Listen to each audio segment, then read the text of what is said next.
Hi guys, it's Mark from Fowler's World. I hope y'all are having a wonderful week. Welcome to Coffee Talk. This is a segment where we drink a little coffee and we talk a little history. Today we will be talking about the history of coffee. But if you wouldn't mind, go ahead and hit that like button. Subscribe. We need your subscription. Ring that bell and we'll do the best we can to entertain you.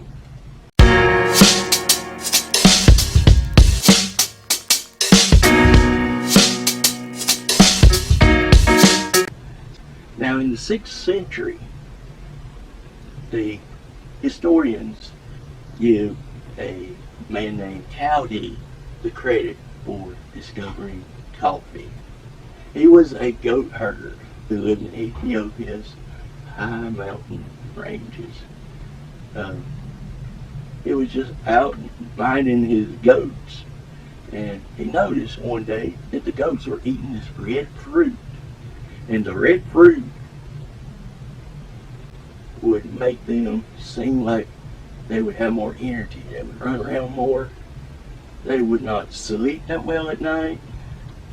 So the goat herder, Cowdy, he kind of watched a few days. And sure enough, the goats who ate it didn't seem to sleep that well, but they had more energy during the day. So one day, Cowdy, he decided he was going to try the fruit.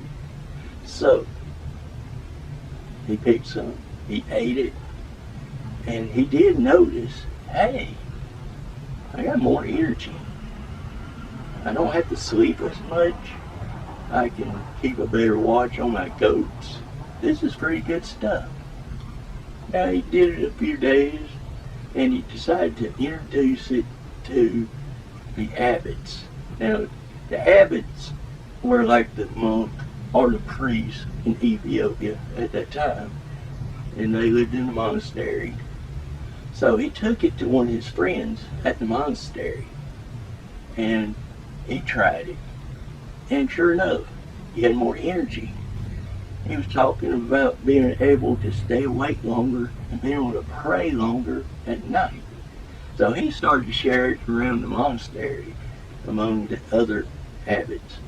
And word soon started getting out about this fruit. So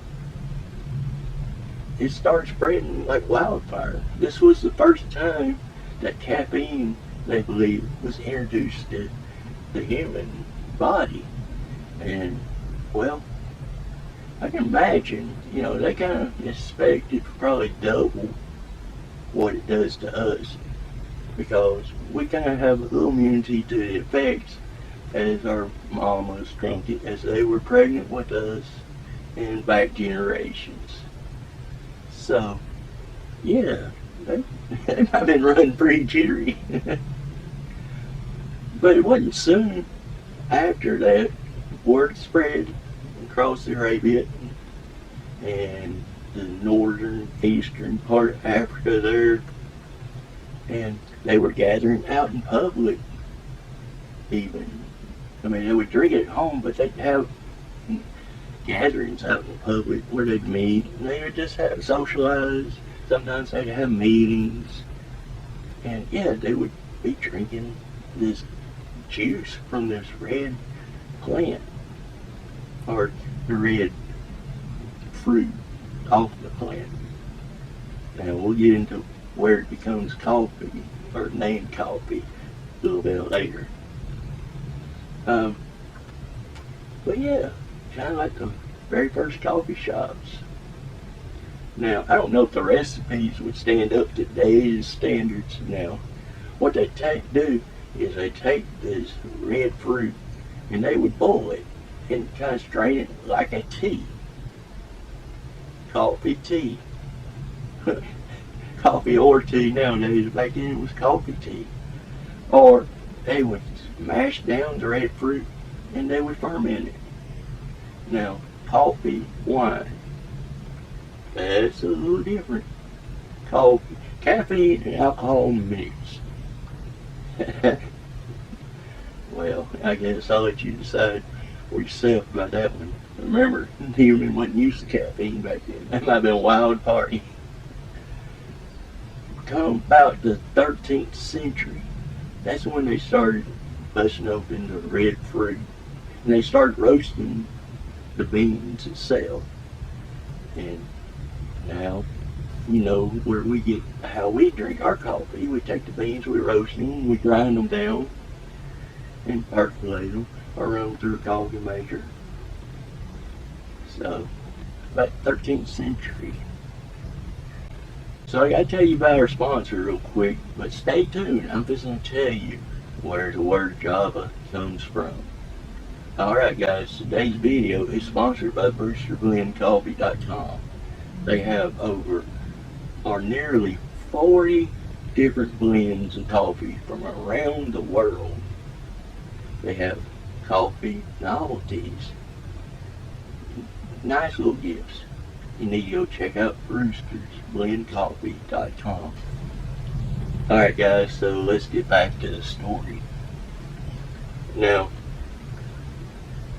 coming around the 17th century of the Arabia and the northern part of Africa, that was kind of the trade center, because one side, you know, you had Europe, the other side, Asia, so it was kind of like a center.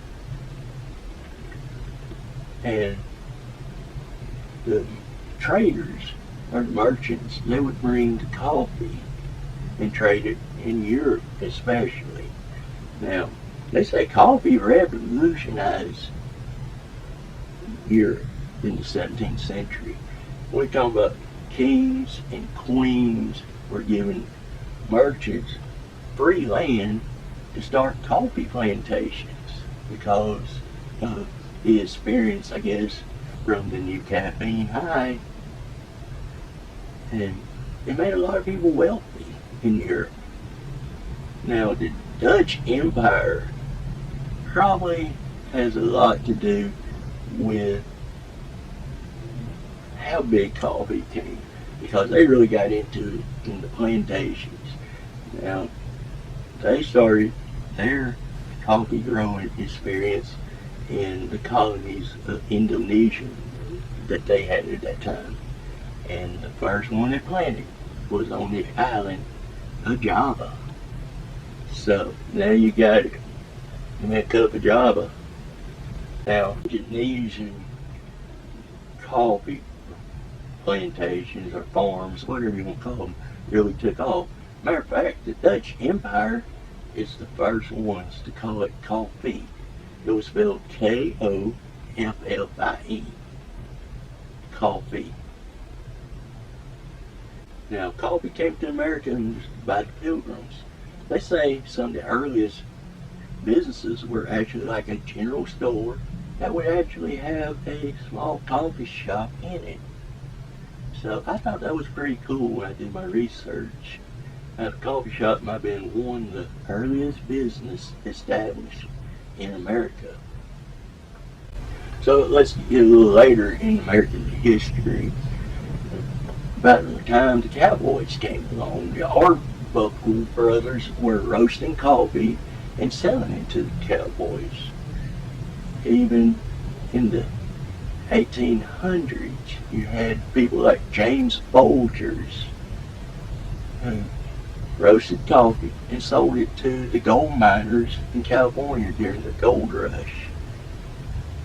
We also had Maxwell House Coffee come along, the Hills Brothers Coffee come along, and even through today, I mean, coffee shops have been around. Wow, it's hard to believe it's been around since the Pilgrims. But you got Starbucks, you have Dunkin' Donuts, and just a bunch of mom and pops. You even had little eateries built around the coffee shop atmosphere, like Waffle House, Huddle House, the Omelet Shop. So, yeah, you might want to say coffee helped build this country. It's made a lot of people very successful, even up to today. where you can buy coffee like Brewster's Blend Coffee on the internet. BrewsterBlendCoffee.com. Check the link below. Visit them. It really helps the channel out. Alright guys, until we see each other again, I hope y'all have a fascinating week. And I'll catch you next time on Coffee Talk.